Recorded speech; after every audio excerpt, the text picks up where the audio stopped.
Hello, I wanted to share with all of you a remote learning nonfiction template that I created.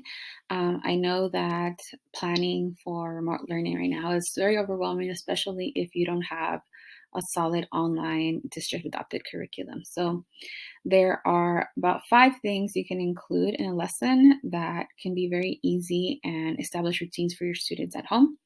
So these are the 5 things I'm thinking. You can have your students preview vocabulary, read or access a source, then review that vocabulary, write about the source, and then finally reflect on the source. So I'll show you how that could work for you.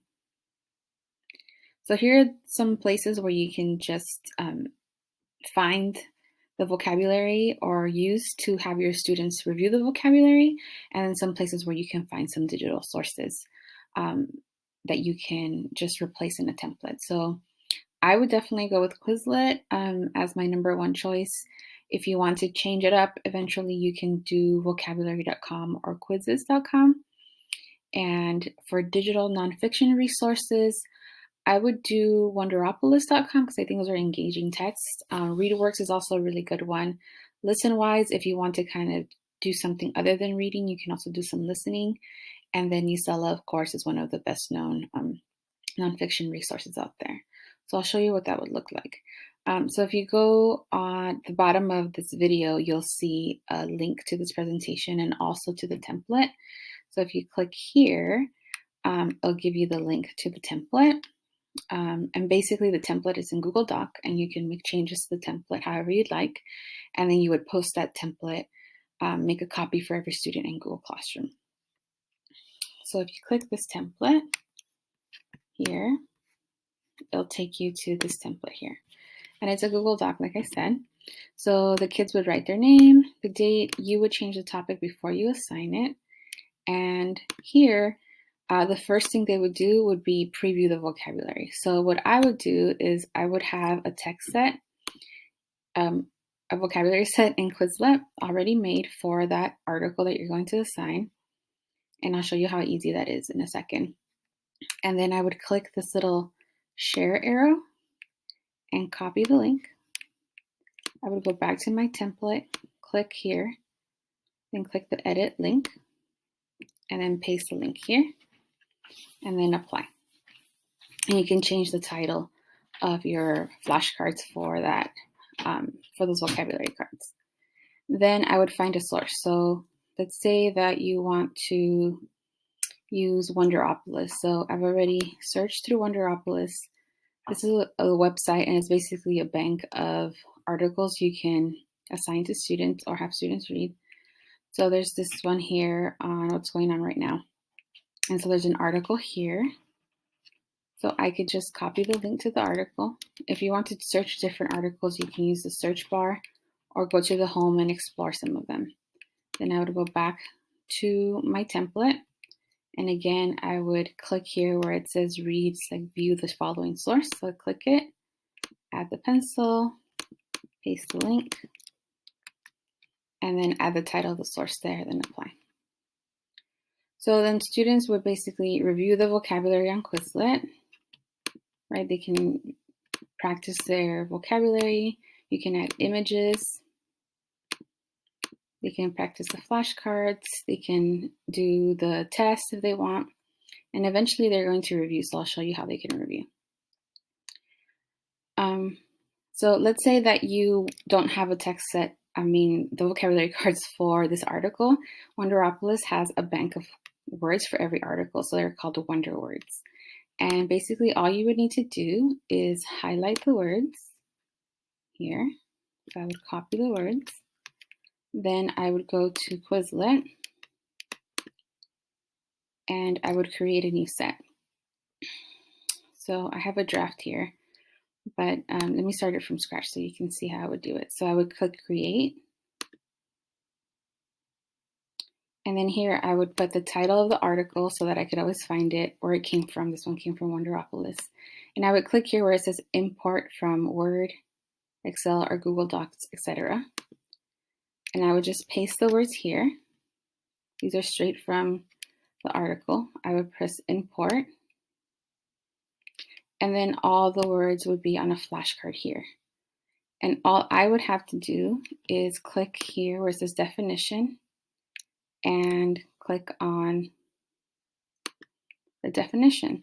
If I wanted to use the exact definition from Wonderopolis, then I can just kind of click over the word and see what the definition is. So I would go ahead and do that for all the words. Again, I'm not typing anything. I'm just clicking on the words and just making sure the definition is correct.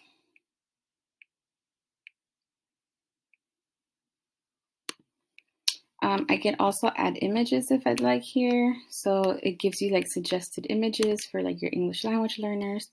And so that makes it easy. So once you're done, then you click create.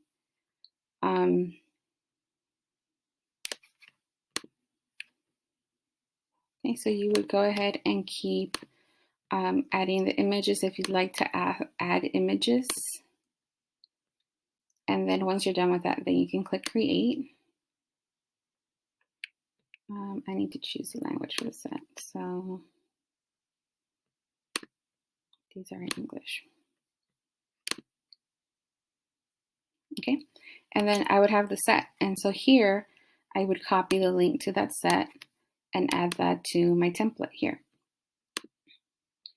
And now I have these done for whenever I need them, really. And they can have an image, they can have the definition, and so forth.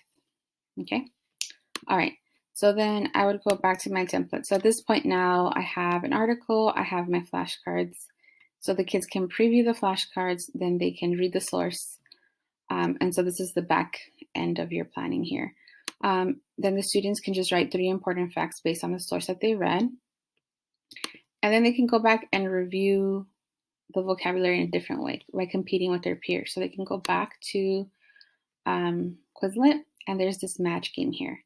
The match game is one of my students' favorite because all they have to do is there's a timer and they have to match it as quickly as possible to the picture or the definition, depending on what you've already put in there for them.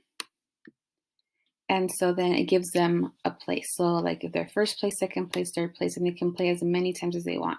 The cool thing about this game is that you don't have to assign it or post a link every time. It's always there for them to use, and they can compete at any time. Now, unfortunately, there's not a link attached to the match game. So if I click this link here, it would just take me to the flashcards. So if you want the link to the match game, you actually have to click match. And then you would copy the URL up here at the top that has a unique code for this match game. And that's the one that I would put here where it says review the vocabulary and play the match game on Quizlet. Again, I would just paste it here and then title the match game. And then the kids would, again, review the vocabulary first, read the source, identify 3 important facts in the source, and then play the match game. And then you can give them a short response, like what is the essential idea of the source, and they can cite evidence to support their claim. You can ask them their opinions on the source if it's a debatable topic or just a current event. And I have here include at least 3 key vocabulary terms in your response. So they can always go back and revisit those vocabulary words. And then finally have them rate the source. Did they enjoy reading it? Did they not enjoy reading it? So they would double click these stars and then they could fill in how many stars they give it, like their rating, kind of like a 5-star rating. They would save and close, and then these stars would be filled in. But that's like an easy assignment that you can assign students that kind of addresses vocabulary, reading, writing, and their own reflections and opinions. And you can do the same thing with a lot of the other sources that I've posted here, except that you would have, you can get an article from ReadWorks, or you can get an audio clip from ListenWise. ListenWise and ReadWorks and Newsella all have vocabulary words attached to their sources as well. So you can definitely use one of the vocabulary tools to help them review keywords in those sources. But I think Wonderopolis does a really good job of having that word bank there, so that makes it easier for us as a teacher. I'll be posting a couple of different tutorials on my YouTube channel if you want to keep watching them there. And if you go click on any of these icons, it'll take you straight to the template. Basically, you want to reuse this Google template for different sources so that the kids get used to a routine of activities, but they access different content. That's stress-free planning for you, and it's easy for students to follow from home, and easy for parents to get them to do it at home. All right, I hope that was helpful. Bye.